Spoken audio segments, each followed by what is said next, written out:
नमस्कार दोस्तों, मेरा नाम है अंकुर और आप देख रहे हैं मेरा चैनल टेक्नो है। तो दोस्तों, आज हम जानेंगे कि कोई भी महिला कैसे प्रेग्नेंट होती है, बच्चे का जन्म किस तरह से होता है। ये जो प्रोसेस है बहुत ही ज्यादा कॉम्प्लेक्स प्रोसेस है, तो कोशिश करूंगा कि आपको बहुत इजी वे में समझा पाऊं। तो सबसे पहले हम जान लेते हैं कि महिलाओं का रिप्रोडक्टिव ऑर्गन क्या क्या है। तो महिलाओं के रिप्रोडक्टिव ऑर्गन में आते हैं वेजाइना, फिर आता है सर्विक्स, उसके बाद आता है यूट्रस, उसके बाद आती हैं दो fallopian tube left and right, और फिर ओवरी आती है, left ovary and right ovary. तो ये चीजें हैं, ये महिलाओं के रिप्रोडक्टिव ऑर्गन का हिस्सा है। जब भी कोई स्त्री महिला उनका जो मेंस्ट्रुअल साइकिल स्टार्ट होता है, जिसे कि हिंदी में बोलते हैं मासिक धर्म या फिर गांव की भाषा में बोल लेते हैं महीना।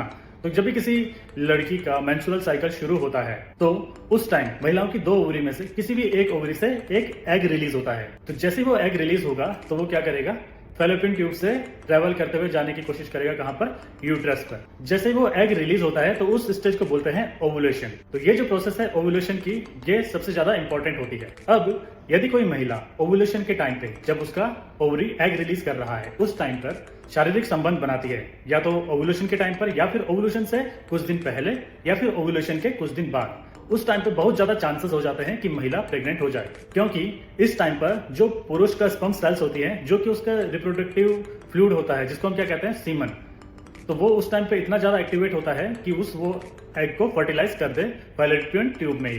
तो सबसे बेस्ट टाइम है कि अगर वो ओवुलेशन के टाइम पर शारीरिक संबंध बनाते हैं तो उनके प्रेग्नेंट होने के चांसेस बहुत ज्यादा हो जाते हैं। तो जब ये स्पर्म सेल उस एग से मिलती है तो वो फर्टिलाइज हो जाता है, और इस फर्टिलाइज एग को हम क्या बोलेंगे अब, एम्ब्रियो। तो जैसे ये फर्टिलाइज होता है फैलोपियन ट्यूब में, तो वो क्या करता है, एग अपना जो आउटर शील्ड है, आउटर कवर है, आउटर शेल है, उसको छोड़ देता है, और उसके एग के चारों ओर एक प्रोटेक्टिव लेयर बन जाती है, जिसको हम कहते हैं जोना पेल्यूसिडा। अब वो ट्रेवल कर रहा है फैलोपियन ट्यूब से सीधे कहां पर, यूट्रस में जाएगा। अब जैसे ही वो एम्ब्रियो यूट्रस में पहुंचता है तो वो क्या करता है, अपना जो आउटर लेयर है ना, जो जोना पेल्यूसिडा है, उसमें होल कर देता है। तो इस प्रोसेस को बोलते हैं जोना हैचिंग। जोना हैचिंग प्रोसेस है, बहुत ही ज्यादा इंपॉर्टेंट प्रोसेस है, क्योंकि इसी प्रोसेस के बाद ही हमारा जो एम्ब्रियो है वो यूट्रस की टिश्यू लाइनिंग में अटैच हो पाता है। तो इसका मतलब है कि अब एम्ब्रियो यूट्रस में इम्प्लांट हो चुका है, और इस इम्प्लांटेशन के बाद महिला और एम्ब्रियो के बीच में एक कनेक्शन जुड़ जाता है, जो कि आगे जाकर एक प्लेसेंटा बन जाता है। प्लेसेंटा क्या करता है, न्यूट्रिएंट्स और ऑक्सीजन की सप्लाई करता है मां से उस एम्ब्रियो को।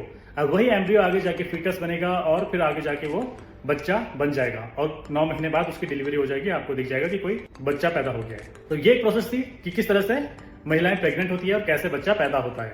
तो अपने आने वाली दूसरी वीडियो में मैं बताऊंगा कि वो महिलाएं जो प्रेग्नेंट नहीं हो पा रही हैं वो क्या करें कि जिससे वो प्रेग्नेंट हो सके। तो इतना ही कुछ था इस वीडियो में। उम्मीद है कि आपको वीडियो पसंद आया होगा। अगर आपका कोई भी सवाल या सुझाव हो इसको लेकर, तो आप मुझे कमेंट कर सकते हैं। मैं कोशिश करूंगा कि आपके सभी सवालों का जवाब दे सकूं।